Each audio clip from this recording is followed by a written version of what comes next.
Hello, good morning, my dear students. How are you all? Today we'll study class 10 political science, chapter number 4, political parties. Before starting this chapter, let's talk about our previous chapter, gender, religion, and caste. In that chapter, we studied gender, religion, and caste. Gender, religion and caste के बारे में हमने पिछले chapter में पढ़ा, जो कि बहुत ही इम्पोर्टेंट चैप्टर था और काफ़ी इंटरेस्टिंग भी था कि हमारे सोसाइटी में किस तरीके से जेंडर के बेस पे, it means male and female के बेस पे डिस्क्रिमिनेशन देखने को मिलता है।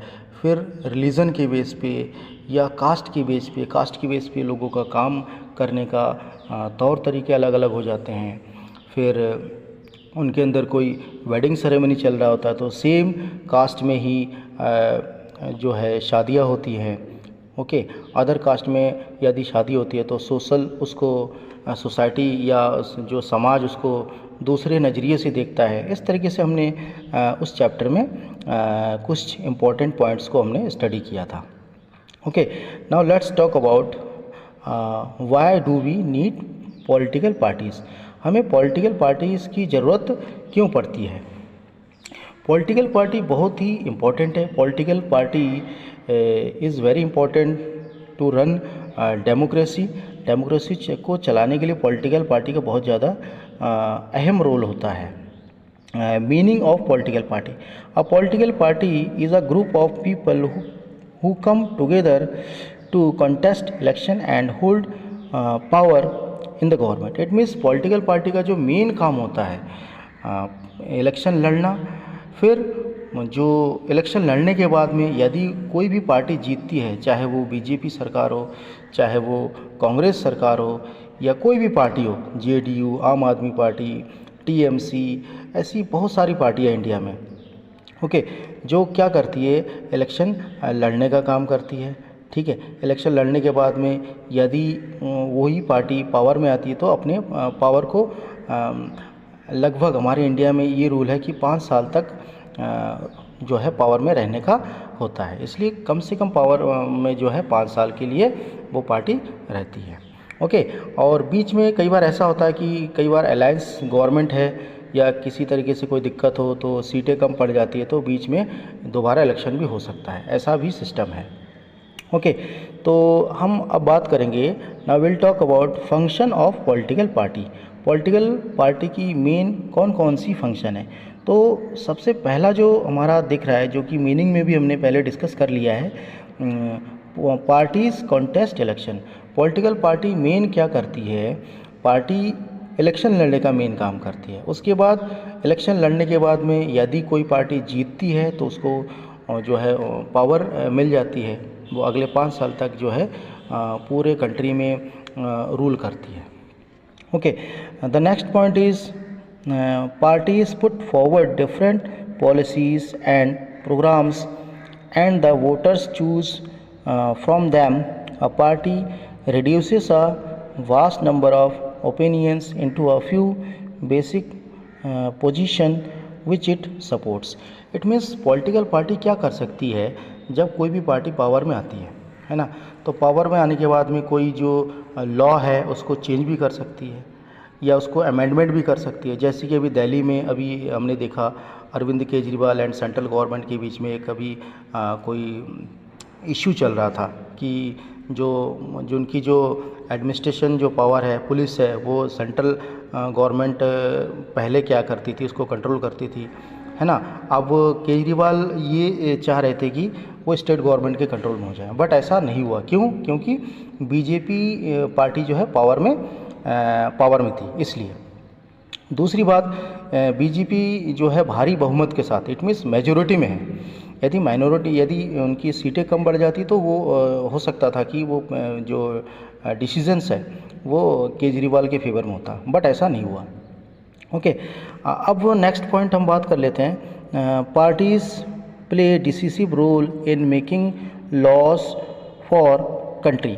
इट मीन्स पार्टी का मेन जो काम होता है लॉ बनाने में भी बहुत इम्पॉर्टेंट रोल प्ले करता है। जैसे कि हमने पॉलिटिकल साइंस के वेरी फर्स्ट चैप्टर में हमने पढ़ा था पावर शेयरिंग में। ओके, तो पावर शेयरिंग में हमने पढ़ा था कि दो तरीके का हमारा गवर्नमेंट है, एक हॉरिजेंटल, एक वर्टिकल डिवीज़न ऑफ पावर। तो उसमें हमने इस तरीके से जो चीज़ें हैं उसको हमने स्टडी किया था। उसमें ये बताया गया था कि किस तरीके से पॉलिटिकल पार्टी पावर में आकर के जो है डिसीजन मेकिंग का काम करती है ना। तो हमें पता है, as we know that we have two types of house, like upper house and lower house, जो कि मैंने पहले ही आपको क्लास में डिस्कस कर लिया था और इसे हम पढ़ चुके हैं, which we have already studied in the classroom. Okay, तो दो तरीके का हाउस है। First one is lower house. Lower house is also known as Lok Sabha. Lok Sabha, जो लोअर हाउस को हम लोकसभा के नाम से जानते हैं। लोकसभा में इंडिया में कितने सीटें हैं, मैंने आपको बताया था 543। ओके, इससे पहले कुछ ज़्यादा हुआ करता था, बट अभी एट दिस टाइम 543 ही है। ठीक है, तो 543 सीट्स, इट मीन्स 543 कॉन्स्टिट्यूंसी है ना। इलेक्शन लड़ने के लिए एक एमपी के लिए एटलीस्ट 20 लाख का जहाँ पर वोटर्स हो, पॉपुलेशंस हो, है ना, तो वहाँ कोई कैंडिडेट खड़ा हो सकता है ना, वहाँ से इलेक्शन कॉन्टेस्ट कर सकता है।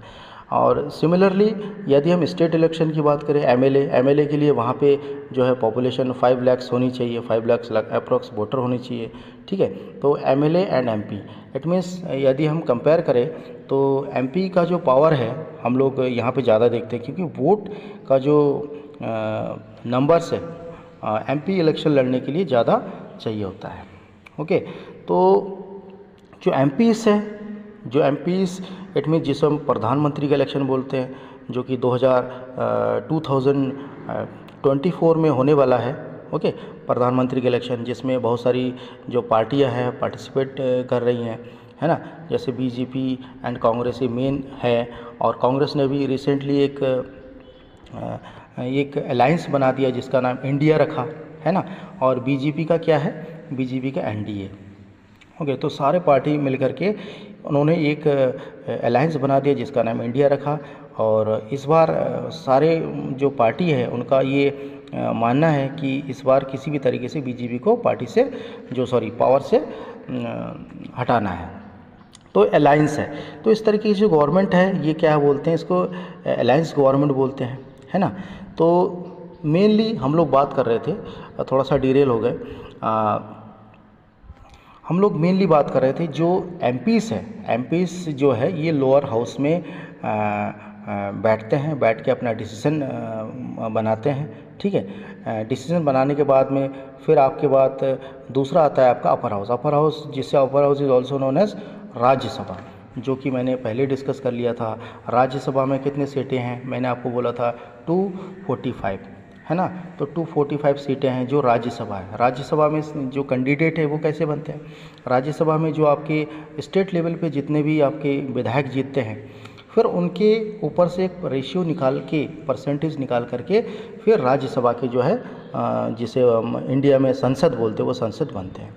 तो पहले तो पॉलिटिकल पार्टी का काम होगा पावर में आना, पावर में आने के बाद में असेंबली का एक हिस्सा बनना, है ना, लोअर हाउस में, फिर आपका अपर हाउस में, फिर लोअर हाउस में कोई डिसीजन बन जाएगा जो लोअर हाउस की जो प्रेसिडाइंग करते हैं, इट मीन्स वो आपके लोकसभा अध्यक्ष करते हैं, जो कि at this time Shri Om Birla जी है ना, उनकी जो प्रेसिडाइंग करने का काम करते हैं।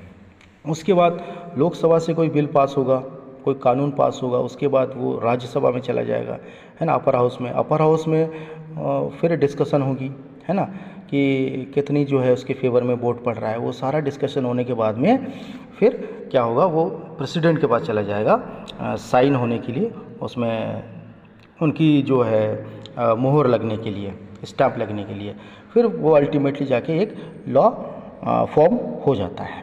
तो ये पॉलिटिकल पार्टी का इतना इम्पोर्टेंट हमारी जो है डेमोक्रेसी में है ना। डेमोक्रेसी जो चैप्टर है which we have already studied in class 9th, what is democracy, why democracy.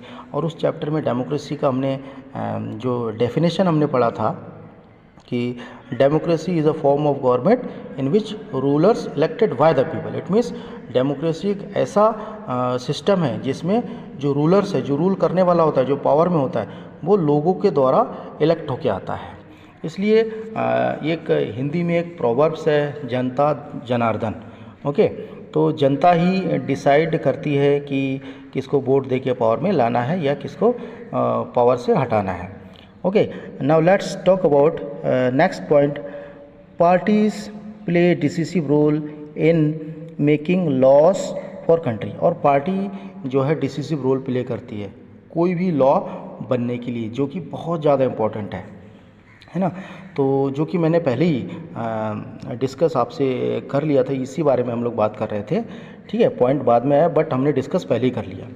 Next है parties form and run governments. Party जो है गवर्नमेंट को फॉर्म करती है और गवर्नमेंट को चलाने का भी काम करती है। जैसे कि अभी बीजेपी सेंट्रल में है, अलग अलग स्टेट में अलग अलग गवर्नमेंट है। पंजाब में आम आदमी पार्टी का सरकार है, दिल्ली में आम आदमी पार्टी का सरकार है, आपका वेस्ट बंगाल में टीएमसी का सरकार है ना। तो इस तरीके से अलग अलग स्टेट्स में अलग अलग गवर्नमेंट हो सकता है और सेंट्रल में एंड स्टेट में भी सेम हो सकता है। जैसे कि सेम यदि बात करें तो सेंट्रल में बीजेपी तो है ही, साथ ही साथ आपका यूपी में एंड उत्तराखंड में भी बीजेपी की सरकार है। तो ऐसा भी हो सकता है। यदि ऐसा होता है तो क्या है, राज्यसभा की जो सीटें हैं वो बढ़ने के चांसेस हो जाते हैं। Okay, the next point is those parties that lose in the election play the role of opposition to the parties in power. It means कोई पार्टी जब इलेक्शन हार जाती है ना, इलेक्शन लड़ते लड़ते ऑपोजिशन से, तो वो अपनी पावर जो है खो देती है, और जो पार्टी जीतती है वो पार्टी उनको पावर मिल जाता है। तो ये मेनली क्या है, पॉलिटिकल पार्टी का ये फंक्शन है। और पॉलिटिकल पार्टी का मेन, इसको आप सोल कह सकते हैं गवर्नमेंट का, कि बिना पॉलिटिकल पार्टी के इलेक्शन या गवर्नमेंट का कोई भी एक्टिविटीज़ ये अच्छे से प्रॉपरली चलाना पॉसिबल बिल्कुल भी नहीं हो पाता है। Will talk about how many parties should we have. It means हमारे पास